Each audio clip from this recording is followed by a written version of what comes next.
You ask Tiger to solve. This deals with linear equations with one unknown. The final result is y equals 6/5. Let's solve it step by step. Group all constants on the right side of the equation. Add 24 to both sides. Simplify the arithmetic.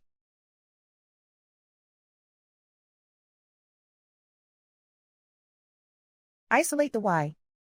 Divide both sides by 20. Simplify the fraction. Find the greatest common factor of the numerator and denominator.